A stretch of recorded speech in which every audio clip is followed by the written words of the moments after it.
I would be so good to you. Who knew a text like that from a Knoxville guy would change and help so much of how I felt about moving on? This is Wandering the Wild Mess with Heather Morgan. I am so happy you're here. I want to start off by saying I appreciate you if you are listening right now because I am learning as I go and I'm just enjoying being able to share all these perspectives with you. Some of the things that I've heard though is people are ready for a little more mess.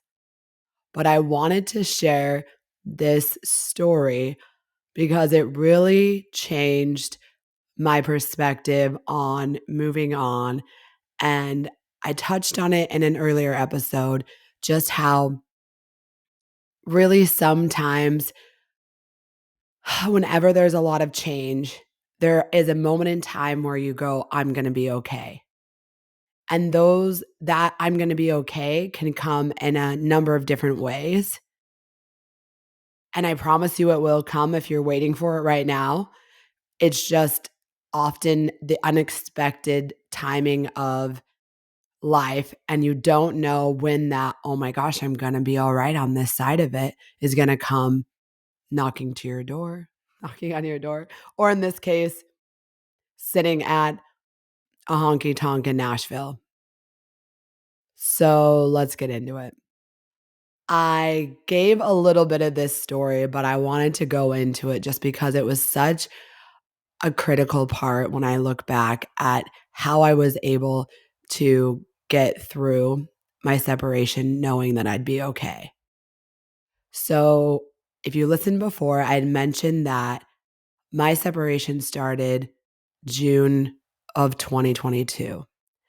And I then made the decision that I was going to move to Tennessee. I didn't know all the details. I went out to Tennessee in August and looked at houses just to see the area, see if I'd move here. I knew I was going to, but it took a while. So in December of that year, 2022, I didn't want to talk about my divorce with the family much. So I didn't want to go to the Christmas party. So instead, I booked a flight to do touristy stuff in Nashville because I hadn't before. So I'm at the hotel bar having a drink before going out. At this point, I had never went out downtown in Nashville. I was by myself, landed, got ready, went to the hotel bar, grabbed a drink, and a guy was talking to me. I remember he was kind of a little, I don't know, probably not the vibe. And so there was a group of girls from Minnesota there, and they were like trying to kind of get me away from him. So they swooped me up and said, "Do you want to come out with us?" And I'm by myself. So I'm like, sure. So I end up going with them and I say, "Hey, I really want to go." And this is so like if you live in Nashville, just like, oh my gosh. But I didn't know, I'd never been. I was like, I want to go to Aldean's, that's kind of like where you want to go if you're, new to this place. So to I get them to go with me because to Aldean's. So we're at Aldean's and we're doing the dang thing, whatever. And it's cold and they're from Minnesota. So there's football on. We're, whatever, having a great time. Well, we end up going to to Honky Tonk. I lose them somehow though. I can't really find them. They're talking to Vikings fans, and I see this guy sitting at the bar. And I don't know. I know everyone hopefully can relate to this, or maybe it's just me, but sometimes I feel like there's people, and I already said reason, season, lifetime, right? People in your life. There's always a purpose. I also feel like sometimes I can look at someone, and this could be anyone, male or female, just a human, and know that I'm supposed to know them more or that they were there for a reason. And I'll talk about that in other stories because it's definitely happened quite frequently to me since all of this change. But this was one of the like sooner times I really knew. So I see this guy, and for some reason, I just feel this pull like I'm supposed to say something. And so I say, "Oh, you guys are watching the game." I don't know, some really dumb comment. And they're like, "No, we bet on it." whatever. So we just start talking, and they're both in the military, and I'm, pretty tipsy at this point. And I remember the guy was like, "Yeah, I'm leaving for Korea on January 2nd. So we're just kind of out celebrating." And I was like, "Oh, great." And I was like, "I should write you." This is like the comment because I'm getting divorced. So I don't have anything else to do.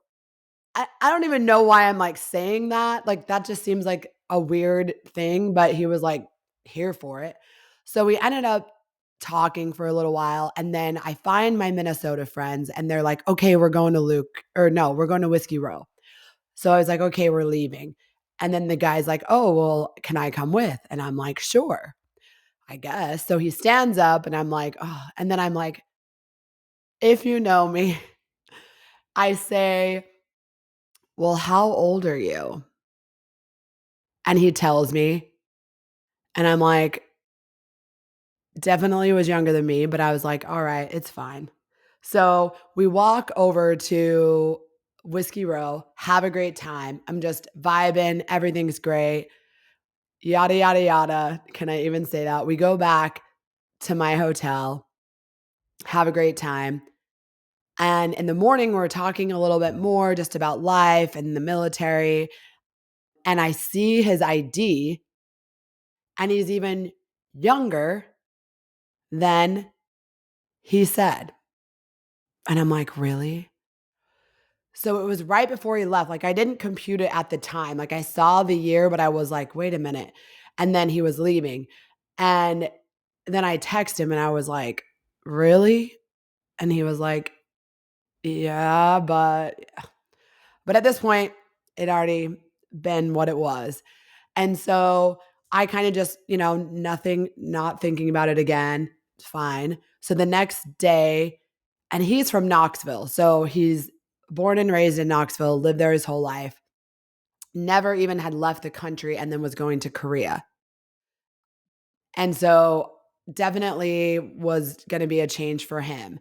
And he wasn't it wasn't enlisted, he was like an army officer.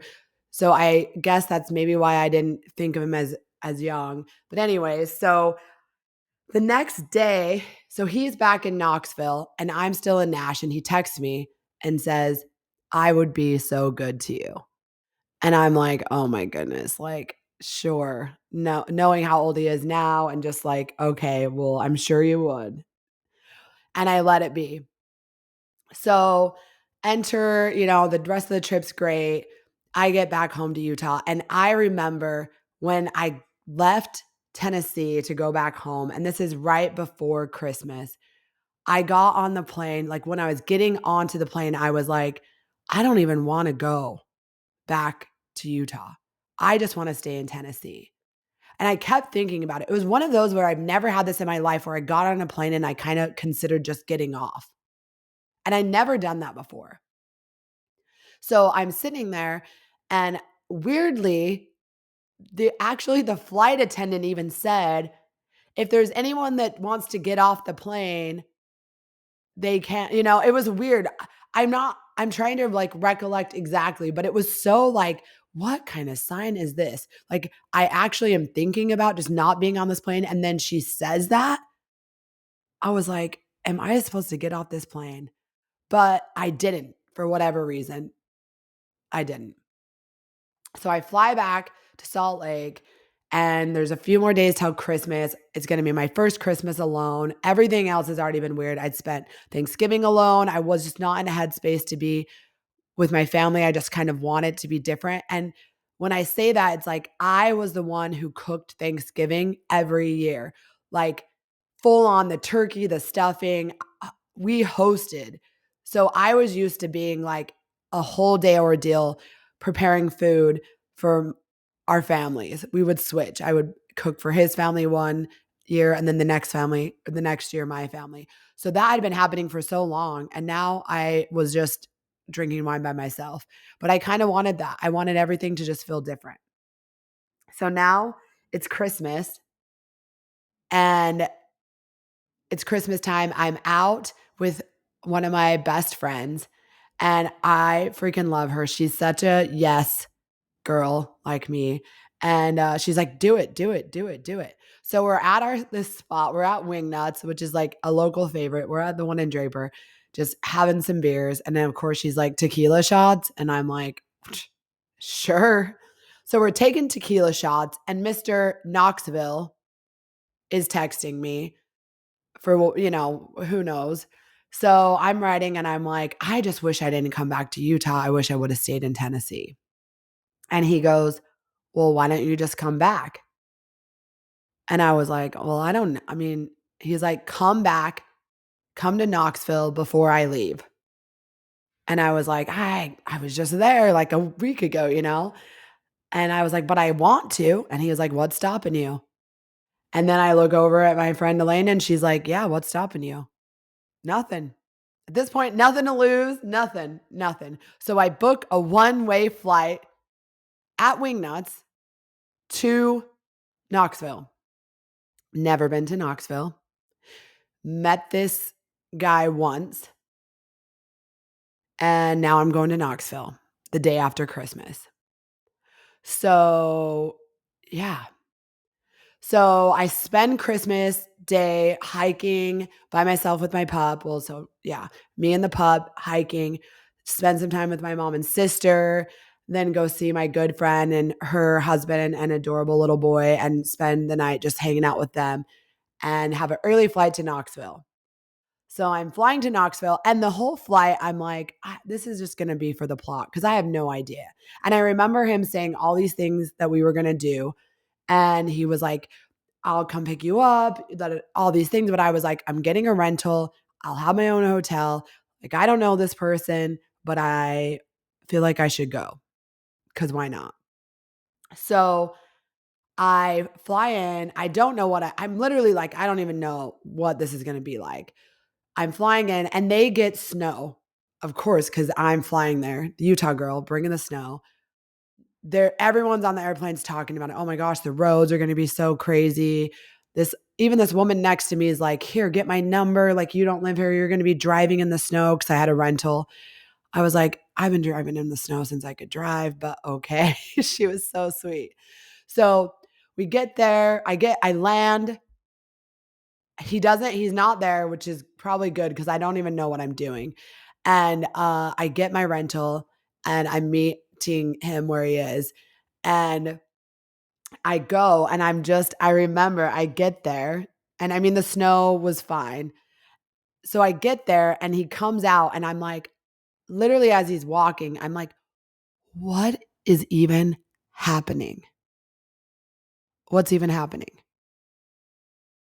But it's fine. So he gets in the car.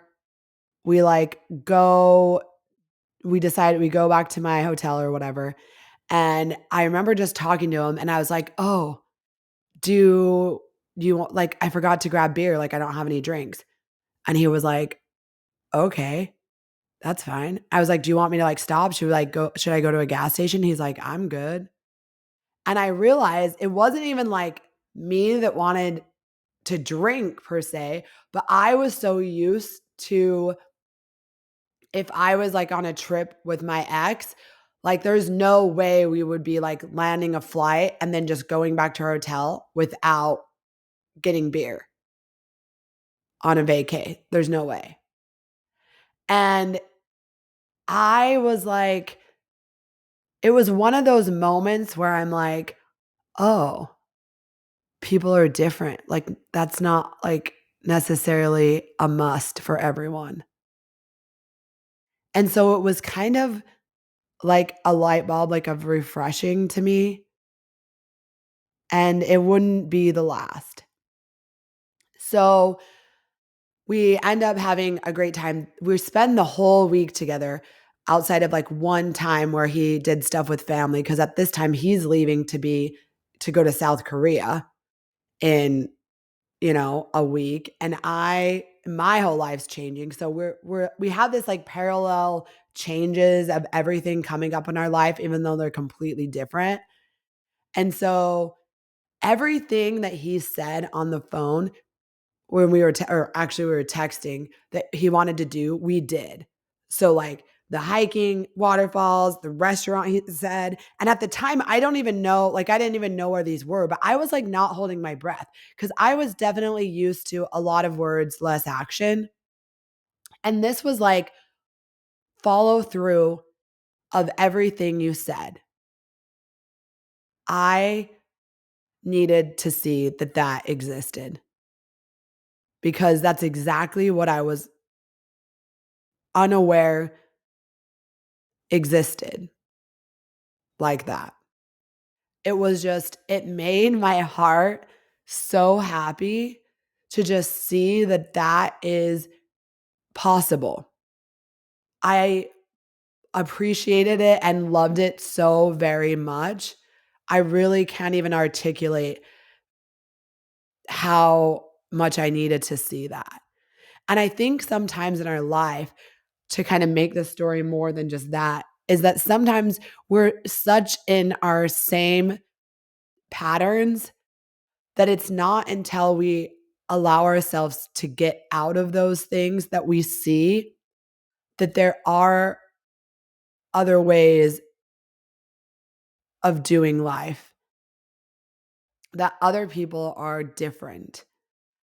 And I think it's just important to be exposed to a variety of ways that people treat you. It was just very, it was much needed, is what I'll say. So we have this great time. And okay, I'll this is going to be the embarrassing story. There's like so many cuz a lot went on this trip. But I told you that he was younger than me, a lot younger than me. So one of the days we were spending time in Knoxville, but then we end up going to Gatlinburg. And I had never had moonshine and it's so fun there. They have all these moonshine tastings, whatever. So we went, and the first place was like a seltzer tasting though. So we stopped there, and everywhere you go up there, they have to ID you before they're just giving you free booze. So we go to one, and the guy asks for our IDs, and we put them, and he's looking at them very closely. And I'm just inside, I'm just like, whatever. Because he goes, "You know what? Can I ask you guys a question?" And I'm like, "Oh my gosh, here it goes." Like, what is he gonna say about the age gap? I know it. Like, and he goes, "So wait, how did a boy from Knoxville meet a girl from Utah?" And I was like, oh, kind of relieved. And he just said, "In Nashville." And that was it. And then he was like, "Have you been to Utah? Oh my gosh, it's the greatest." That whole thing came up. But I was just like dying. Like, if he was going to be like, "Wait, like, what is this?" I don't know. That's the one thing that I feel like women, when you're with younger men, you have to think about. Like, it feels weird where I have talked to men. I don't think they feel weird if the girl's substantially younger than them. Like, they're not like, "Oh my gosh, are getting IDs and then, I'm older than her." Like, it's different. I don't know if other women that have been with younger men feel that way, but I was like cringing at the thought of him saying something about it. So, thankfully he didn't, but I'm sure he was thinking it because he definitely knew. So anyways, we have a great time, and the crazy thing is that as we're exploring Gatlinburg and we're drinking moonshine, he's like very protective of like me not getting too drunk, like making sure I'm good, like all of these things. And I'm thinking in my head, like, I'm used to someone getting way more drunk than me. So they have no time to worry about me. And this is that polar opposite. This is someone who's concerned that I could be getting too drunk and trying to ensure that I'm good. And again, it was just like, wow, this is really different than what I'm used to.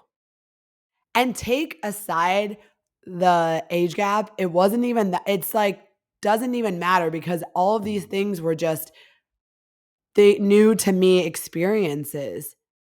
that I realized doesn't really have anything to do with age, but more of just like the character of the man and just who they are and who they want to be, etc. So that was all really refreshing from all of the layers of just doing everything you said, being super protective without being overly controlling or anything like that.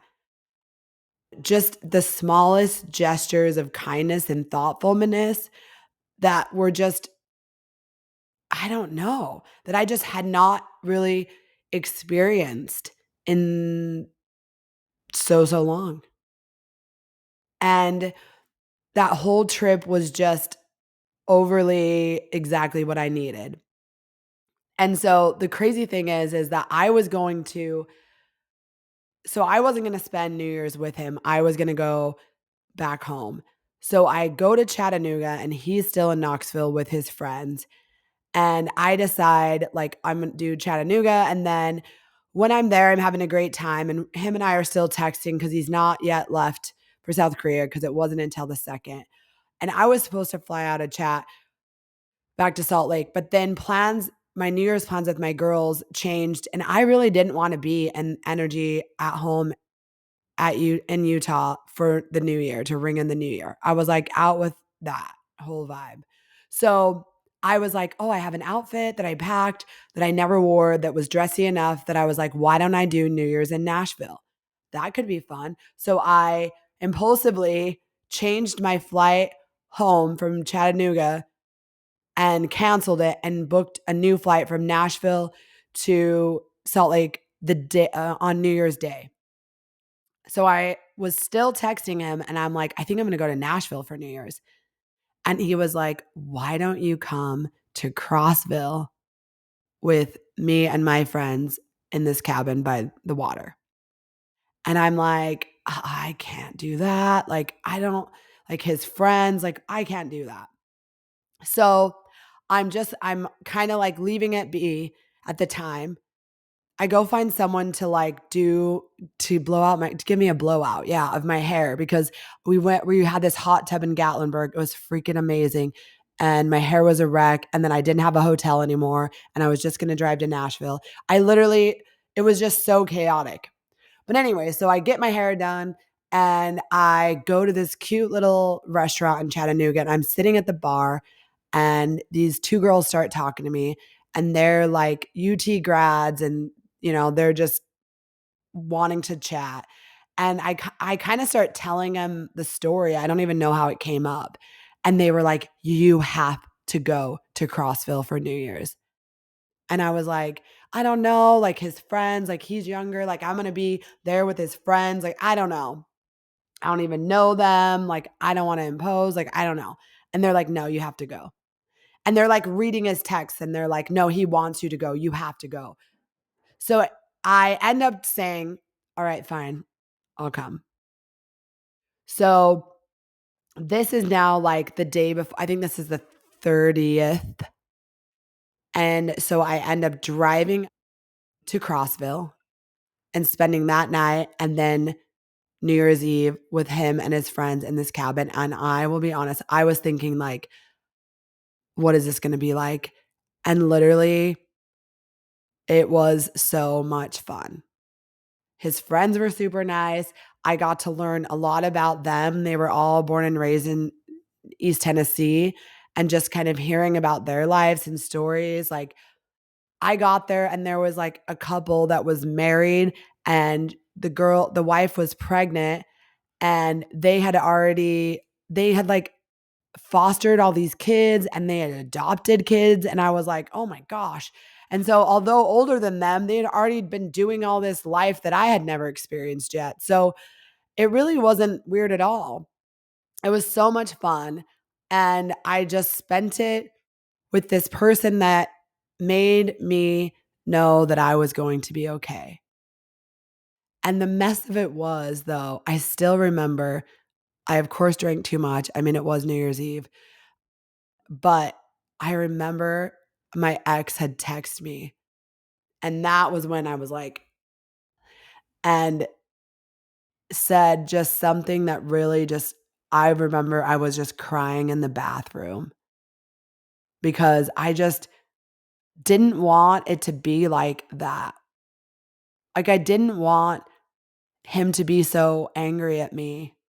Like, I understood why he was angry because I was changing his whole life and he didn't want it, and it seemed like I was letting us down and I hurt him on purpose, and there were so many things, so I'm giving all of his anger all the validity that he needed, but it just was so hard for me to process getting random angry texts telling me I was someone that I knew I wasn't, but how he felt I was. So I think about that, and if I didn't have that experience with the Knoxville guy, I feel like I would have been at home just feeling miserable. But to go out of the bathroom after the tears and just see someone with like a smiling, happy face, just ready to ring in the new year with me was helpful. And it's not even like I was replacing, like, I knew this wasn't going to be my forever person. I knew he was off to, South Korea in a couple days. And I didn't even know if I'd ever talk to him again at this point. It just was what it was. And it was just fun. And I was just doing it all for the plot. But it needed to be what it was for me. Like, that whole trip and everything that we did, like, was 100% necessary for my healing. And so I say all that to say is that sometimes when we're like, how does this all work out? We really do get presented the people that can help us heal. I mean, sometimes it's just within us, but when we need those other interactions to kind of open our eyes to things, like, what I learned is that there are people that will be more actions than words. There are men that will do what they say. There are men that wanna protect and be this way, and this is not to bash my ex and say that he can't be or wasn't any of these things, but I was just afraid of finding that what I think I need or what I knew I needed in someone else and then seeing that it exists. And it does. And I think that all of the things that we want from this life, we're able to have if we just keep an open mind and let them come to us. And so this whole message came to me in the form of a younger than me Knoxville boy that absolutely is a gem of a human. I'll say that. And for those of you that's curious, I did still continue to talk to him while he was in South Korea. So it was good to know that we were just both kind of going through this crazy change together. And that has now just fizzled to what it is. And there's another story there. But I think it was just an important and crucial, I don't want to call it a relationship, but a critical person that had to come into my life and show me things I needed to see. And I think I reciprocated some of that for him. I think probably what he took from it was different than me, but we both kind of needed each other in that moment. And I think that's what's so great about putting yourself out there to humans and experiences is that you'll often find exactly what you need if you just open yourself up to it. I wasn't seeking him or seeking to find those things, but they came to me because I was open to receiving. So that would be my message for you. Be open to receiving, be open to saying yes to things. I mean, I'm not saying book a one way to Knoxville when you meet someone once, because I feel like that would be very reckless of me to recommend such a thing. But these are the kind of stories that I'm telling you. I'm barely knowing these humans and I'm making some questionable decisions, but they're working out because everything always works out for me. I have to say that out loud because I have to believe that because if I don't, then I don't know what I'm doing. I don't know what I'm doing if I don't believe that good things will come. That's just my maybe it's delusional, maybe it's some people may think, "Oh, it's toxic positivity," but I don't see it or view it that way. I think you just decide in your head if you're gonna have a bad day or a good day, and then the day agrees with you. So, thank you again. I'm so happy you're here and listening to another story. There will be plenty more, but have a great day, and thank you so much for wandering this wild mess with me.